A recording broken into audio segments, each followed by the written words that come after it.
नमस्ते दोस्तों, हमारे चैनल में आपका स्वागत है। आज मैं आपका होस्ट नोस आपको एक ऐसे सफर पर ले जाने वाला हूं जहां हम समुद्र के साथ ऐसे अनोखे और रोमांचक रहस्यों से पर्दा उठाएंगे जिनके बारे में जानकर आप दंग रह जाएंगे। क्या आप जानते हैं कि समुद्र इतना बड़ा है कि इसके कई हिस्सों को आज तक एक्सप्लोर नहीं किया गया है? या ये कि समुद्र के अंदर ऐसी ऐसी अजीबोगरीब मछलियां रहती हैं जिनके बारे में आपने सपने में भी नहीं सोचा होगा? तो चलिए बिना देर किए डुबकी लगाते हैं इस अद्भुत सफर में और जानते हैं समुद्र के साथ अनसुने तथ्य। दोस्तों, क्या आपने कभी सोचा है कि धरती पर सबसे गहरा गड्ढा कहाँ है?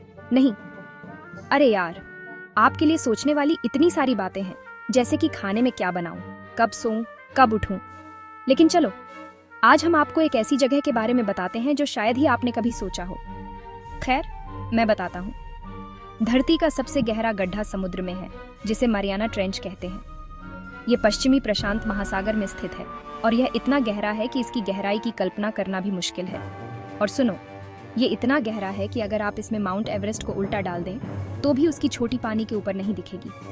सोचो, माउंट एवरेस्ट, जो दुनिया की सबसे ऊंची चोटी है, वो भी इसमें समा जाएगी। अब आप सोच रहे होंगे कि यार, ये मरियाना ट्रेंच कितना गहरा होगा?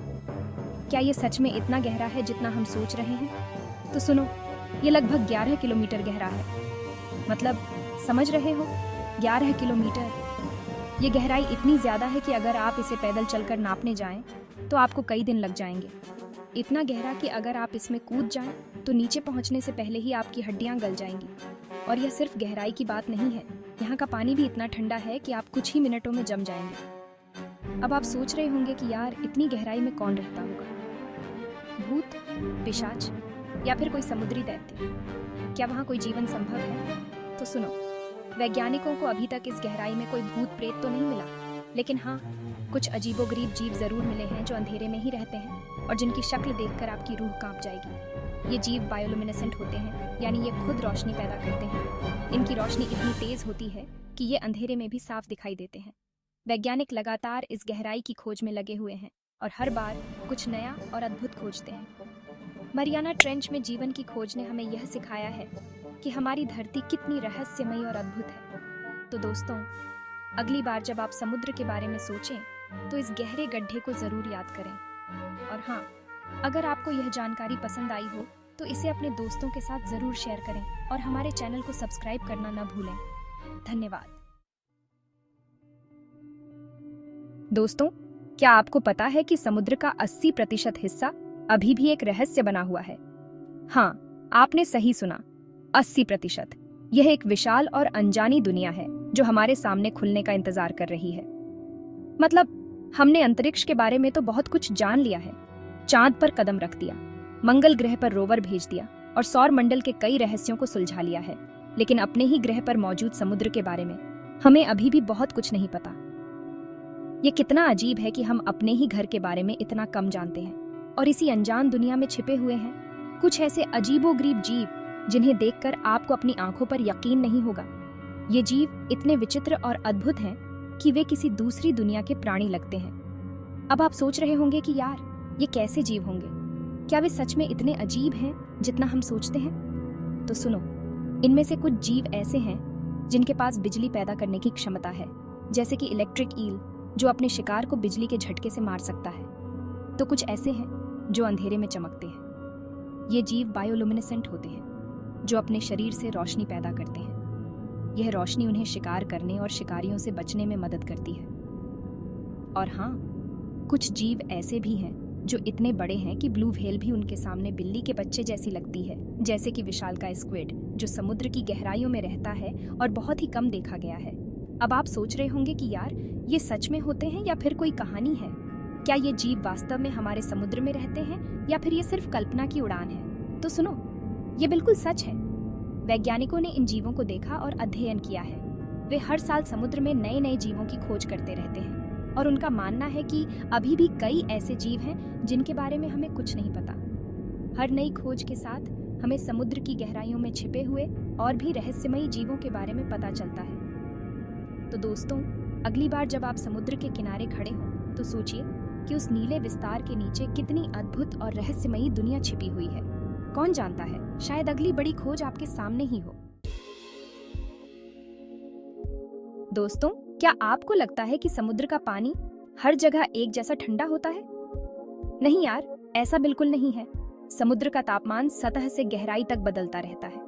मतलब अगर आप समुद्र में तैर रहे हैं तो आपको ऊपर का पानी गर्म लगेगा, लेकिन जैसे जैसे आप नीचे जाएंगे पानी ठंडा होता जाएगा। अब आप सोच रहे होंगे कि यार ऐसा क्यों होता है?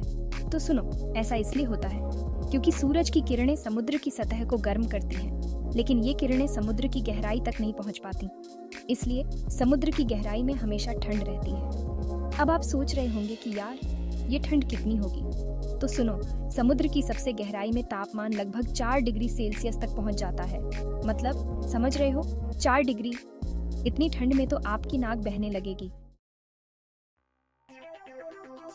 दोस्तों, क्या आपने कभी सोचा है कि समुद्र का पानी खारा क्यों होता है? यह सवाल बहुत ही दिलचस्प है और इसका जवाब जानना भी उतना ही मजेदार है। अरे यार, ये तो बहुत ही सिंपल है। समुद्र का पानी खारा होता है क्योंकि इसमें नमक घुला हुआ होता है। लेकिन ये नमक आखिर आता कहाँ से है, ये जानना भी जरूरी है। अब आप सोच रहे होंगे कि यार ये नमक समुद्र में आया कहाँ से? क्या ये पहले से ही समुद्र में था या फिर कहीं और से आया? तो सुनो, ये नमक दरअसल नदियों के जरिए समुद्र में आता है।